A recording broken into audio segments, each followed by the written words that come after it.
Greetings, family. Greetings, USHA family. I see they still coming on in. Piling in. So, today we're going to be talking about, is health our wealth? Because you hear that term a lot. Oh, your health is your wealth. And hearing it, it makes me stop and go, well, it's different ideas about what health is and different ideas about wealth is, what wealth is. So to make a blanket statement like your health is your wealth, I say that's totally subjective because, when I'm living when I go down south, southern folks look at me and go, boy, you poor. You need to eat. You look like you ain't healthy. When I say full, I mean almost fat. Thick meat on the bones. Right, meat on your bones. Yeah. So if you don't have meat on your bone, they don't consider you healthy. Again, in Nigeria, it's different. Because they go, oh, she's big, she's eating, so she got money. So that's why a lot of Nigerians like thick women, because they equate that thickness with healthiness. So let's get down into what it really is, because health means that your body is at its optimal operating capacity. What is that? That means you can do whatever you want without having a heart attack or a stroke or losing your breath. And at the same time, you're not tied to a schedule where you have this little tray of pills that the doctor then gave you, and you running, taking your medication, and then going, yes, I'm healthy. No, that is not being healthy. Being healthy means we have need of nothing outside of ourselves other than sustenance, which is food, because food becomes fuel. So then, how is our health considered to be part of our wealth? Well, for a lot of folks, wealthy means that you have an accumulation of things, material, money, whatever it is that they consider that makes you wealthy. From the perspective of your health being your wealth, means that it's not just your health and your wealth, it's coupled with what? Knowledge. It's the knowledge that you acquire that's going to make you healthy and wealthy. Though just because you consider yourself healthy, like I said, that's subjective. Well, wait, I got to jump in there. Jump in. Because as we think about health, I think it comes in like with age, right? So a teenager, someone in their 20s, most of them wouldn't be on medication. Most of them would. So health is a. Oh, there's a lot of teenagers on medication now. Well, I would say predominantly more or not than are. Right? So the average teenager and 20-year-old is not experiencing something where they have to take a pill to maintain health. But you don't hear them use that language, though. You don't hear them saying, my health is my wealth. I don't hear youngsters saying that. Well, so I was just trying to, qualify it because it's people in general, right? Right. It's people in general, true. And so then as you get older, then it's like, well, I only take one pill to maintain this health, or I'm only diabetic, but other than that, I'm good. I just have high blood pressure. But other than that, everything is okay. You see what I'm saying? I'm saying that to qualify what health is really is the absence of all of that. Your body is still functioning really as like a teenager or a 20-year-old would think. Like, these things are in the rearview mirror. I'm not even worried about being unhealthy because I am healthy. Right. So I just wanted to qualify because as we get older, we tend to put things in our arsenal and say, like, I'm healthy again, but but I have high have to blood take a pressure. pill for this, or but. Right. So it is a total health. It is Yeah, the absence they say, well, my doctor say I'm healthy. Well, your doctor is not the gauge of your healthiness. You're the gauge of that. And if you're going to your doctor on a continuous basis, then why are you paying? What are you paying your doctor for if you're healthy? Why are you going to the doctor? What is the point? I know people who take herbs to get rid of certain ailments in their body, and they go to the doctor to check to see, oh, is this ailment gone? Who better know than yourself that your ailment is gone if you the one went to the doctor in the first place and told him about you ailing and whatever you was ailing with? Who better? We have to change the way we perceive ourselves as far as our health and our wealth, because truly, when you allow yourself to acquire the knowledge that's necessary to sustain optimal health, you don't need nobody telling you anything about anything. So wait, so I don't need to be medically trained. I don't need to know any of the medical terminology in order to assess where I am. I don't need assistance from an expert. We take our cars to a mechanic because we don't know how to work on a car. So we take our bodies to a doctor because we don't know how to work on our bodies. So then we're saying that those monkeys that live in that jungle back there is smarter than us. Because they don't have no monkey hospital. They don't have no monkey doctor. They don't even have a monkey witch doctor. There are veterinarians. Monkeys. There ain't no veterinarians going back there. They're not even going to go back there. I'm saying there are animal doctors, but you're saying domesticated in the animals. Okay, so in the wild. We're talking about animals who come here from life, like we came here from life. Okay. We're not domesticated. Right. And so they are not getting in line, we become waiting civilized. for the monkey doctor to call them in and say, hey, this is what's wrong. They don't have no need of a doctor because that's not part of their conscious awareness. Their conscious awareness tell them, I watch what my mother do. If my mother gets sick, I watch what she eat. Yeah. If any other animal in the village gets sick, ailing from something, I watch what they eat. So that's innate in them to know what it is they need to take care of themselves. But yet they don't need no other monkey to come and tell them you're sick. Mm-hmm.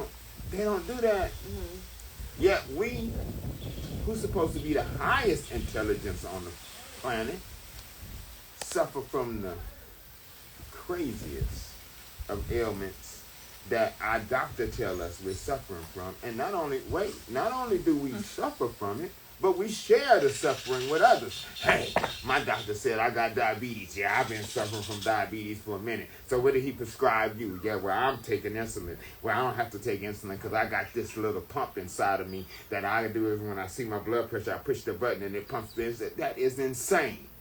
Okay, I'm going to say it. It's insane because if you consider yourself healthy, and that's what you're going through, you better evaluate your stance on health. So, but I feel like I just have to be the angel's advocate here. Because I feel like you touching on a part where if I'm not growing food, if I'm not involved, if everything is outside of me, I get my food from here. I get my herbs and everything from there. Even if you take herbs, I get everything that I need to sustain life. My shampoo, my deodorant, I go buy it. So there's no connection drawn in the things that I introduce to my body. So in the brain. So then how can I be that doctor to myself? How is my kitchen my medicine cabinet for my children if I don't know nothing about the things that I'm feeding my children? Again, that's why I started out with saying knowledge is the key element in understanding what health and wealth really is. Okay. Because without the knowledge, then you can consider it's subjective, like I said. Yeah. But once the knowledge is there, then it's no longer subjective. It becomes a knowing within you. All right, this is what I need to do. If you feel something going on inside of you, then you act upon what you know you feel. All right, I need to stop eating and find out what's going on with this. Because what happens is that when something happens to us that is adverse to our body, we ignore it until it becomes a painful incident, and then we panic. After it begin to gnaw at us on the constant level, then we go, oh man, I got to find out what this is. And then you go to the doctor. And oh my goodness, you might as well go to a soothsayer. It's the same. I mean, it really is the same.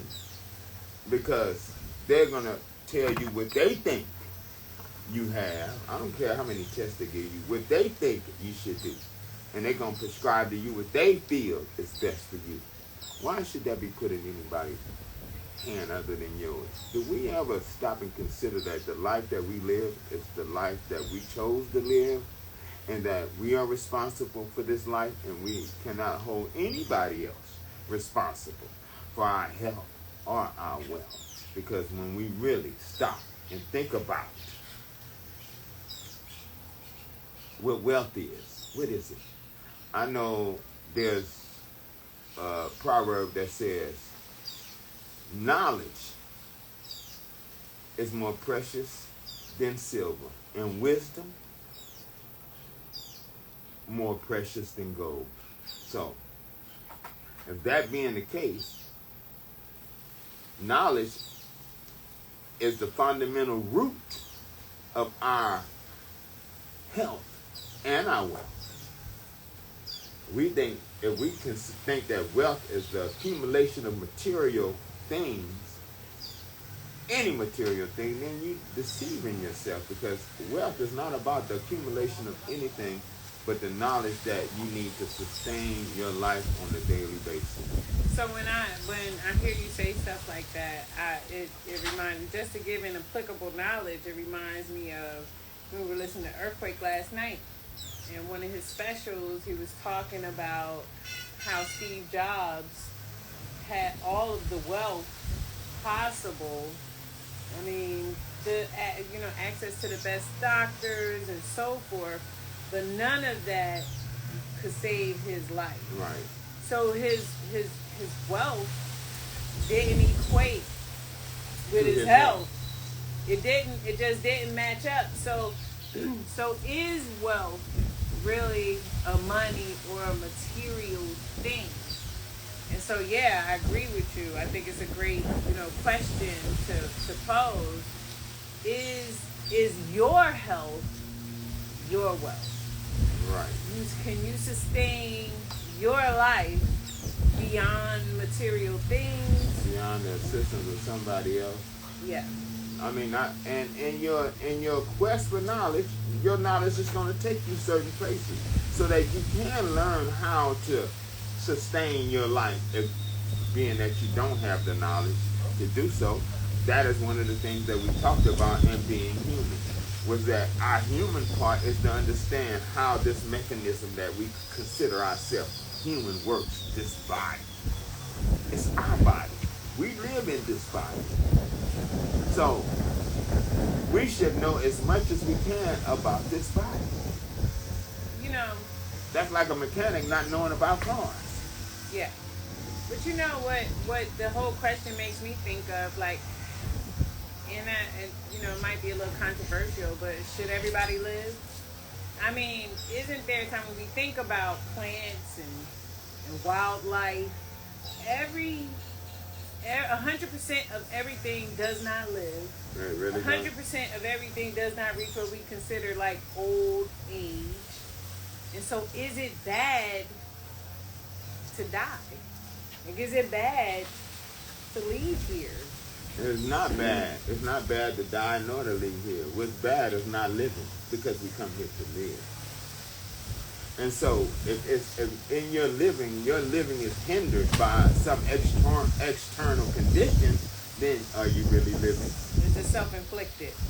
Exactly. So what happens? Like I tell everybody, the earth is just like our body. We are her cells. We are the cells in her moving around, doing whatever it is we're doing. just like the cells in our body are moving around, they are conscious. If you think that your cells are not conscious, then you need to reevaluate everything you know about yourself. Because in her conscious awareness of herself, there are certain cells that's not functioning properly. They're not generating no life within her. As a matter of fact, they're generating decay. And what happens to those? They get eliminated. So, death is a part of life. When the cell dies, it gets flushed out. How do a cell die? Lack of oxygen, lack of production. We could be putting toxins within our system. All these things play a part in what we consider. That's why I said it's so subjective. What we consider our health. So that when that blanket statement is made that our health is our wealth, then I hear that come out of a lot of people's mouths. Yet when you look at them, you go, well, are you really considering your health? Because if that is part of your wealth, then you are absolutely poor. And when I say absolutely poor, I mean absolutely poor. Because it's not about how much money you had. Like she said, Steve Jobs had all the money he needed. Yet his health could not be sustained. So that means money is not the sustenance of your health. Wealth do not sustain health. One is conducive to the other. When you're healthy, then wealth can be acquired. Why? Because your brain is functioning properly. When your brain is functioning properly, you can change anything. Because your brain is only a tool for you to receive information.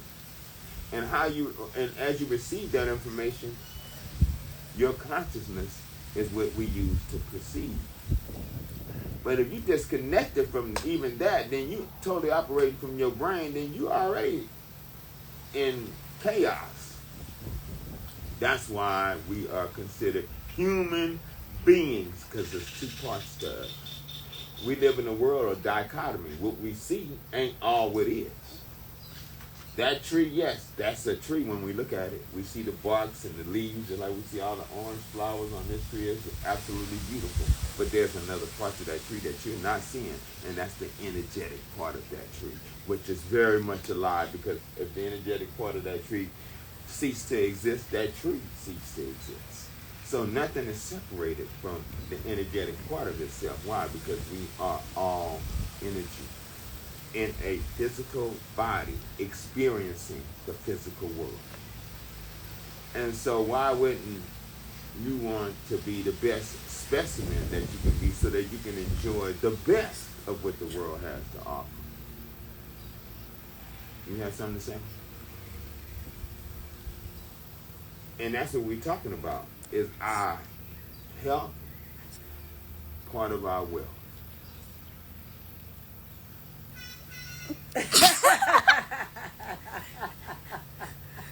She's trying to mouth something to me and I cannot get it. So it's obvious to him. Normally I can catch what she's mouthing. I could not catch it. I'm like, come again. But what's going on? I was saying that Isaiah wanted to join. Oh, absolutely. Join him in. What's up, nephew?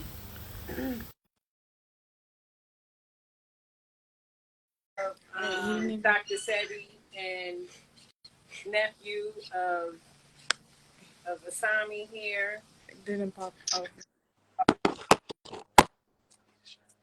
Welcome. What's up? How y'all doing? Good. Excellent. How are you? Good.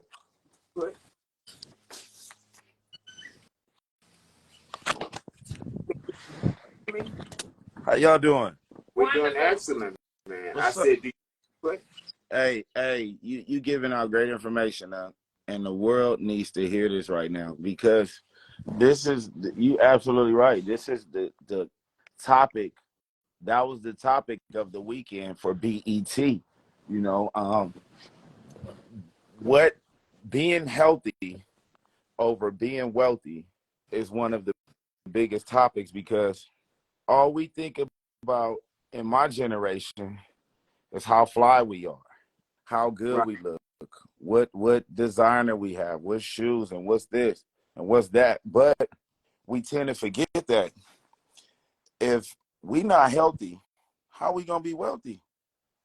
We Can't be. always put the wealth in front of health, and if you're not 100% healthy, what bag you chasing? So this is good to hear, honestly, because a lot of people this weekend was really focused on, well, I'm fly. Why I need to take this? I look good. I feel good. But in some form of fashion, you're hurting from something inside. Your cells is not 100% healthy. You have high blood pressure, high cholesterol, and all these different illnesses, but you will rather look good on the outside. Hey, nephew, let me tell you what it made me think of. Nick Cannon was trending for one of the podcasts he did, and he said something like 80%. It was a high number. 80% of the beautiful women that he's been with, he said, smell and have like a washing, a hygiene issue. And Wow. I think, like, look at how beautiful people are, men and women, but Right. just isn't. Normally, if a woman, it's not just the body, but it's the health. It's on the inside. So it's this facade of looking good, but then the health really is not there. And he's 100% right. These women be beautiful on the outside, but their uterus, their reproductive organs Yeah. are not healthy. Yeah. Like you said, they have an odor, and that odor comes from what? Acidic foods. Yeah. So she eating dairy, cheese, chicken, McDonald's, all the fast food. And then, like a person like Nick, who's very wealthy, successful, meets a beautiful woman, then, they have intercourse, and you like, whoa, Right. how you this beautiful, but you smell this awful? Right. Let me just say this to all the sisters and the brothers: one pineapple after you've eaten all of that shit, one pineapple ain't gonna sweeten the pot. Tell him, Auntie. More than one pineapple out of you. So I just say that because I've heard it, and I know a lot of us have. Oh, eat a pineapple, the juices are sweet. No, you got to do more than eat one pineapple to sweeten. They gonna need more than just a pineapple, Auntie. They gonna need that. They definitely gonna need something for their reproductive organs. Balance. They gonna need the warrior queen. They gonna need. For you gonna need it to clear the spunk up. You gonna need the male balance, the warrior. You're gonna need more than that, and it's also a change of lifestyle. It's not a one-time thing. Right, but then one thing our queens have to realize: they have to treat their uterus like it was their vehicle. Yeah. When that check engine light come on, you go get that car checked out, get a diagnostic, and they fix the vehicle. So if queens will start treating their body like a vehicle and say, hey, well, there's an odor down there after you shower and that odor's still there, then it's time for you to go get checked out, detoxify your body, find different ways, like you said, the warrior queen, the female balance. We have a lot of alternatives that can help revitalize our queens. Yeah, absolutely. Hey, well, I appreciate your input. When you coming? Nephew, you better bring our package, man. I'm definitely gonna bring y'all package. You came in on the live. Get here. Shout out to everybody who listening to my uncle. He live from Honduras right now. Yes. These are the topics and conversations we will be having at the Mind, Body, and Soul Retreat. and he's there right now in the middle of the village, Yeah. talking health. I will be there next week, hopefully. Better see you next week. I'm gonna come and get you. Hey, y'all keep up the good work. Hey, thank you, man. You too, nephew. Thank you. All right, peace. So yeah, that was Isaiah. You know, he wanted to put his little 2 cents in. Not little; those were big 2 cents. I appreciate his little 2 cents. Yeah. Those were big 2 cents. I know. I appreciate Isaiah because he's on the ground moving all the time, and we know that he is pushing and carrying the legacy of Dr. Sebi, and all the time with the herbs and information. I was just watching his live talking about broccoli and hybrid vegetables. Learn about it. Learn about it. Yes. You don't have to just hear it from somebody, but you can actually open up a book or the internet and learn about it yourself. But all of the hybrid foods, and he posted Dr. Sebi talking about cauliflower. Here's a key. If it's white, you probably shouldn't eat it. If it's white, leave it alone. Because nature really doesn't produce many white things in the forms of vegetables, and it always has like a little tinge to it. But even if it is white, check into it. Cauliflower is non-nutritional. It really has no nutritional value. It's like eating lettuce. You eat iceberg lettuce. There's no nutritional value to iceberg lettuce. So learn about it, figure it out, and do what's best for you. And ladies and men, keep those lower bodies, the root chakra areas of your life, keep them smelling fresh. And that starts with what you're eating and drinking as well. Go ahead. So you said cauliflower and lettuce have no nutritional value, but is there a minus side? Is there a bad side to it, or a bad side? It means you're eating for no reason. The reason why we eat is to gain energy. The reason why we eat is so that we can power these bodies. It's literally the fuel for the body. So why put something in the body that is going to do nothing? So it's literally like taking a bunch of empty gas and putting it in your car, and then your car doesn't run. We want these bodies to run at the best they can. And so what do? You seek out the best things for that. And so as the food, and then the vibration of the food itself. So the lower the vibration of the food, the less you want it in your body. Learn what those are. Huh? Is there any other food? There's a bunch of them. Look them up. Do some homework, people. Exactly. It's your responsibility to know what's good for you and what's not. Yeah. That's totally, again, like I say, subjective. So it's up to you to get the knowledge that's necessary so that you can eat food that's going to be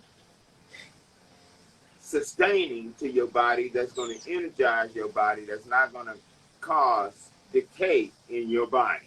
And I like to also give as a resource, Nation of Islam has How to Eat to Live, books 1 and 2. And it's a wealth of information in there. And it is not to get you to eat like that. It's to get you to get the information and do your own research. And then you can draw the connections and understand why this is on no eat list. Like, the number one thing in the nation is no pork, no swine. Why? Well, go look it up. It's not good for you. You shouldn't eat it. Right. So question. Sure. If I turn this around and summarizing what you say is that if you change the definition of wealth, then your health is wealth. Exactly.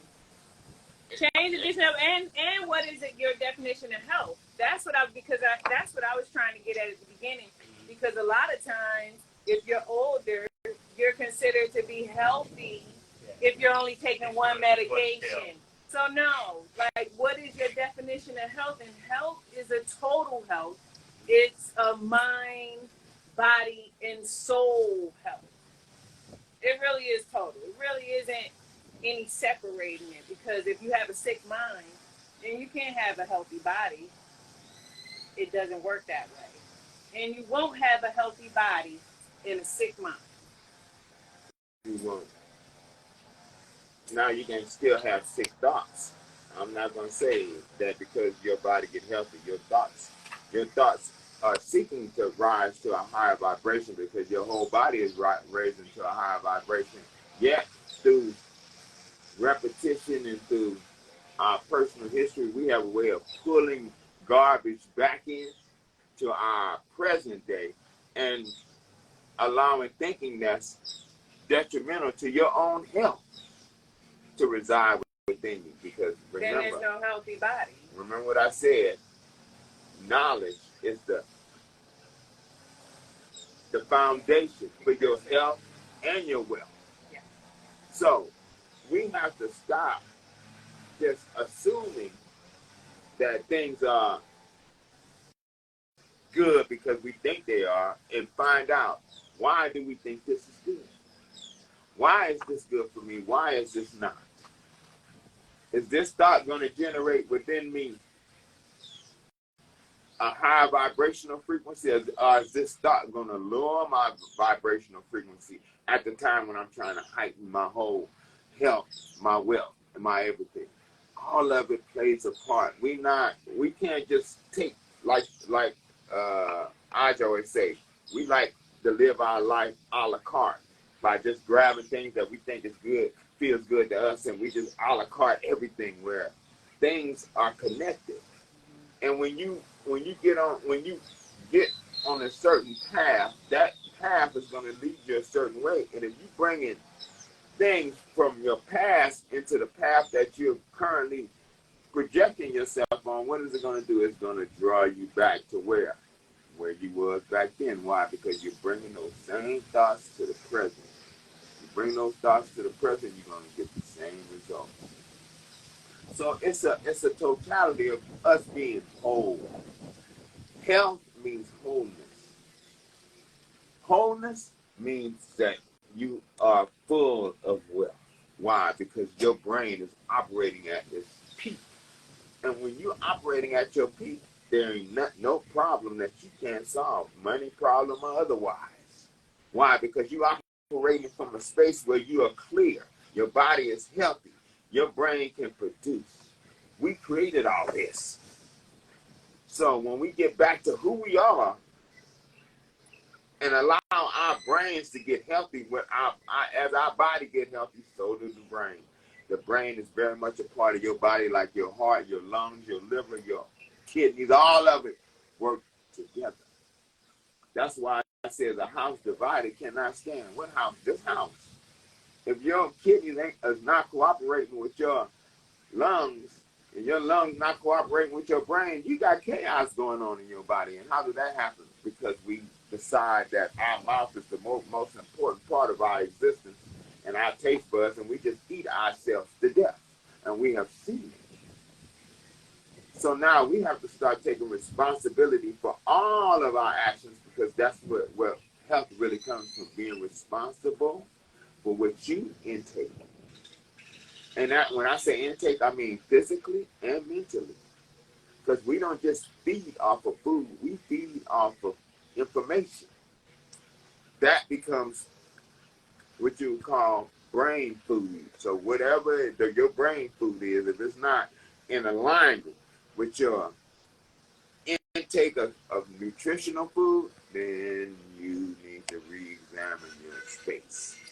You need to re-examine how you're perceiving yourself, because we want you to be healthy, because we know that when you're truly healthy, there's no dichotomy. You are truly wealthy. Why? Because you're able to acquire whatever it is that is necessary for you to sustain your life. And that's true wealth. And remember, this is still all, we are human beings. We're energy having a human experience, right? We're spirits having this human experience. So at the end of it, the totality is where you're vibrating. You can't entertain low vibrations, and then you're feeling like you're up here. Talking, No, where talking your like you're up there. vibrations are is what we see. What you you're see expressing. is what is manifested. That's not what's coming out your mouth, because I hear a lot of stuff coming out of people's mouth, but when I see them, their mouth is deceiving even them. Yeah, it's a oneness that that you can see. I watch it in growing. You know, we garden.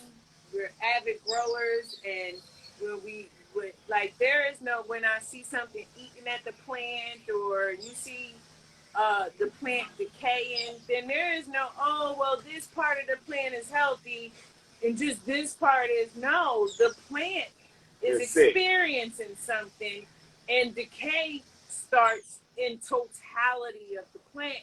So there is no compartmentalization for all of those who love to say, well, I compartmentalize, and I just put this over here. And then whether it's a part of your mind or your physical body, oh, well, just this part of my body hurts. The rest of me feels good. Well, no, that part of your body that hurts is going to soon spread to the rest of your body if you don't address it. It's a total health. Right. Which brings about a total wealth. I couldn't and say it finances is just a little part of it. Because that's money that comes. incy part of the whole picture. Yeah. Because we don't even touch on what we really are.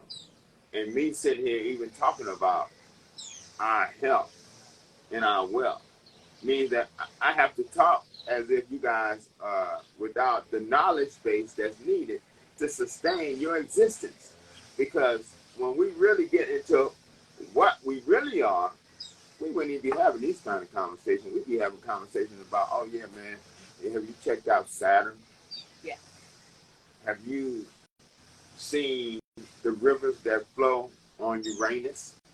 We can't have them kind of conversations because that is way out. But our consciousness is able to explore the whole universe. Yeah. Understand that we are those beings of light that are able to transcend all limitations. Okay, now wait. Because now I feel like you're getting into something else, or like moving. That's part of our wealth. Our wealth is the ability to transcend all limitations. So how because this is tapping into the unknown for a lot of people. The unknown. And how do you know what you don't know? So then how can we reach these other areas to even know like where to go? That's the point. The knowledge base is what's giving you the foundation for you to start moving on a higher level. But you got to start with the foundation. What is the foundation? Acquiring the knowledge that's necessary to get yourself back into healthy wholeness. Because in becoming the healthy wholeness that you are, then all those other things can start manifesting. But as long as you're sick, the only thing is manifesting is your sickness. Period. We can pretend, we can tell, we can speak out of our mouth all these wonderful platitudes or whatever. Yet, you're still in the same place. You find yourself in the same place. You find yourself thinking the same thoughts. You find yourself acting out of the same way. So where's the growth? When are we growing? I have to say this is what you just said made me think about. I have a daughter, Junior. Shout out Junior. Shout out Junior. And she used to call the conscious brothers like Dr. Umar and so forth Hoteps. So she calls them. She was like, yeah, well, the Hotep brother said this and the Hotep brother said that. You would think that the Hoteps would be healthy, right? Because the system did this. Don't eat that. You would think that they would exemplify being healthy, but Dr. Umar is overweight. I can run them off. You really don't see too many Hotepish, Junior would call them, healthy, right? So this information isn't translating into your physical life. All that you know doesn't translate. And we can say this about any Well, sect, in the Christians, hood, we call Muslims. it fronting. So you just fronting. Is that what you're doing? I mean, I think we that's need an old we school need term, we need to babe. quit fronting. It is, but it's still fronting. Yeah. And even the young school know what that means. So I mean, let's get real with ourselves, Right, and quit playing these games with each other and lying to each other. Pontificating. It's about us really becoming aware of What you the say? necessity for us to be totally whole. Yeah. Because in being whole, then you find that, oh yeah, I feel good. Why? Because I think right. Yeah. My thinking helps my body respond right. Do you know when you're angry, you shouldn't even eat food? You know why? Because your digestive tract is all messed up. You got all that adrenaline flowing, you're all angry, and then you sitting there eating. That is killing you.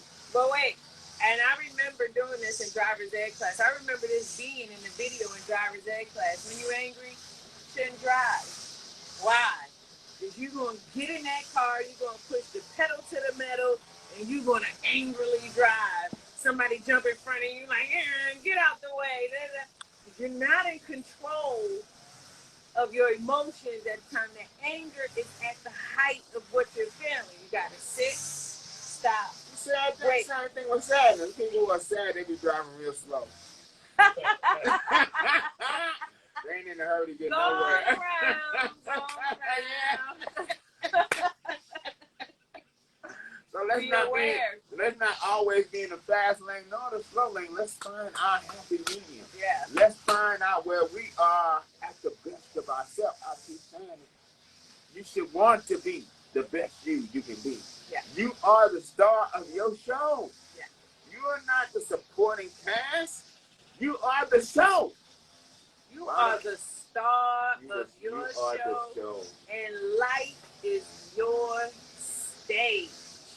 Don't let nobody else stage you. Never. Be the best that you are. Your fingerprint, you started out a winner. The sperm won the race to make it to the egg to create you. And there's only one fingerprint like yours. You are an original. There is no other. Live like that. Real. We better start recognizing that within ourselves. We need, like I said, we come here to talk. I'm opening it up for y'all to ask questions. Yeah. Because I like interaction. I want us to have this dialogue so that the dialogue is not something you just walk away from and go, oh yeah, that was cool. No, it's something that provokes you to do something. Yeah, we are not here to be a Sunday preacher. And then you get titillated and you feel good and you walk away, oh, that feels good. Oh, Asami, thank you. That was wonderful. And then you go right back out and create the same hell you've been creating. It's all about change. And it really is about doing something. It's an action.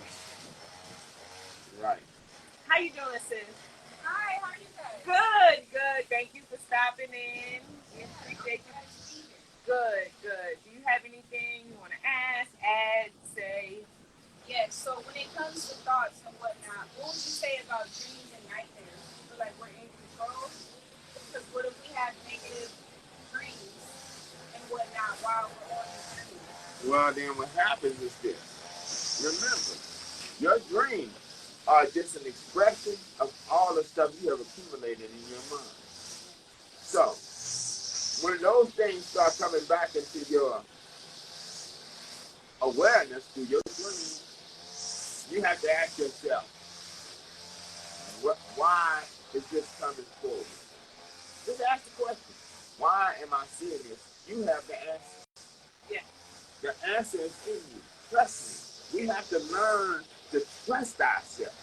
And I just wanted to say, what we would consider a nightmare may just be, it's playing out, we just be playing out in such a traumatic and dramatic and ugly way to get our attention. So instead of just going, oh, I had a nightmare, I didn't like it. But what was the nightmare? What was going on? And I guarantee you, you'll always, and you don't need no one else to interpret it. It's personal. So what's going on in the nightmare, and why do I consider this scary? So sometimes it could be that the nightmare is happening in the dark. You're scared of the dark. So you're like, oh, well, why are we scared of the dark? A lot of times we can walk it back to our parents were scared that we were scared of the dark. And so we developed this fear. So it comes in a compilation of experiences and interactions and knowledge. And then we consider it bad, but is it bad? It just comes in a way to grab our attention. So the things that you've been in, and almost in 100% of the time, these dreams come to us in answers that we're looking for. We might have asked a friend, and we could have asked ourselves, and here's the answer. And and then sometimes we have to, and then you have to get rid of. I really do not subscribe to, oh, this happens in threes and this happens in nine. What is it for you, and what's going on with you? Same thing with the repetition of numbers and so forth. If I see if you see a 222, it doesn't have to mean for me what it's meaning for you at that time, but to get your attention. So just think about it. And that's why it's good to journal when you have those dreams, and when you have, whether it's a good, considered good or bad, journal, write down those dreams, play them back, and be like, oh, I was asking about this, and you start to see the connection from your own self. You start to see the answers in those dreams. Right, because life gives us signposts. It don't leave us out here stranded. Nah. It's always giving us little signs. We just don't be paying attention. Yeah. And the key is to start paying attention to everything. Like I tell folks, there's no, how people go, well, this is important and this is not. No, everything is important in the scheme of life, because you never know how nature is going to direct you, how the universe is going to make you move into a different direction. Because if you're judging everything from this being important and this not being important, the thing that's the least important might be the most for your life at that moment. Yeah. So we have to stop this idea that we have that, oh, that don't mean nothing. Everything in your life wouldn't be there if it didn't mean something. So allow everything to have the meaning that it comes to give you. We as a people, as a society, have allowed television and school and all this stuff to tell us things about us that's the furthest thing from the truth. So what I'm really saying is that you have to start re-educating yourself about yourself. I mean, we're going through the journey now together, because us coming together, I can't automatically say I click with her. She's a whole nother world. Well, so we're bringing our two worlds together to create an even better world. And that's work. What you talking about? We click. This is clicking. This is what clicking looks like. I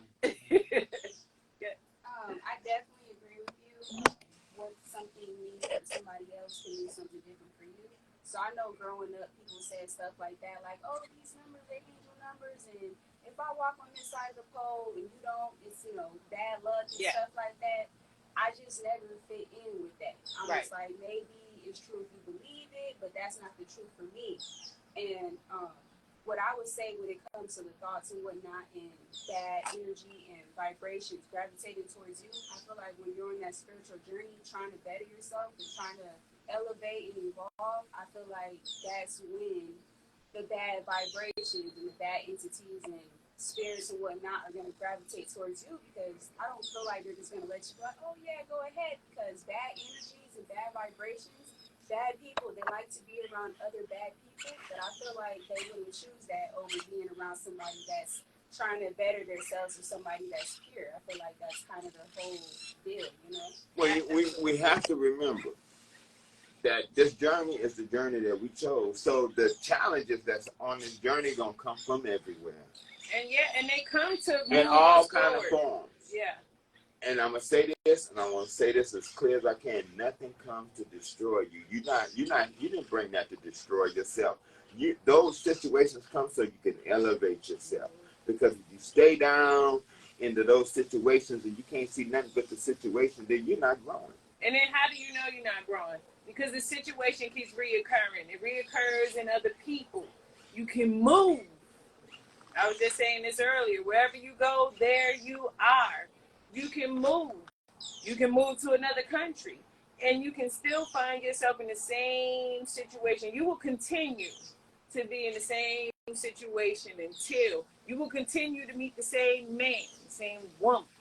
You will continue to have the same turmoil at work or in the grocery stores until you pass that test at where you are at that time. And then they all kick on that. And then once you realize that, oh man, I get it now. I just need to not react. I need to shut up. I need to say something. Whatever it is at that time. You get it and you're like, yes. And then you move on. That situation becomes nothing. It becomes like riding a bike. You just can, navigate through it. It means nothing no more. Then you bring to yourself where you are. That's how we learn to navigate. Yeah. You can't navigate if you don't know the situation to navigate through. Yeah. So the situation's got to come for us to navigate through. Right. And I just wanted to add, if there's a situation that someone is stuck on, you're stuck, and like 10 years ago, you still in that same situation. Like it's 10 years later, you haven't figured it out. You can't get it. I like to introduce that maybe you need some psychedelics in your life, just to, find some healers that do ceremonies in the U.S. and other places. There are lots of like peyote, mushrooms, whatever it is, so you can maybe see something outside of what you continually do, that you are stuck somewhere for so long. It help you open your mind up to a world of new thoughts that you didn't even think were possible. Take you into the unknown. Good, babe. That's perfect. Yeah. Because that is so true. Those plants are here to expand us, to help us with our understanding of ourselves and our relationship to the earth. So yes, those mushrooms, the peyote, the ayahuasca, the San Pedro, all those are given to us as tools. So we can't just, you don't want to find yourself just stuck on one way of perceiving the world that around us. They help us to perceive in a different way. So there is essential to our perceiving the world that we're in. And we've been taught to be a certain way in a social setting. They come to shake us out of that idea so that we can acquire new ideas. Yeah, hold your hand into the unknown or toss your ass into it. That's right. Push you right on in there head first. And a lot of times we become afraid of the experiences that we have. And I'm going to say this to you. You should never be afraid of the experiences you have, because why? Those experiences are coming directly from you. Yeah. So why be afraid of you? Are we saying we're afraid of ourselves? Yeah. Is that what we're saying?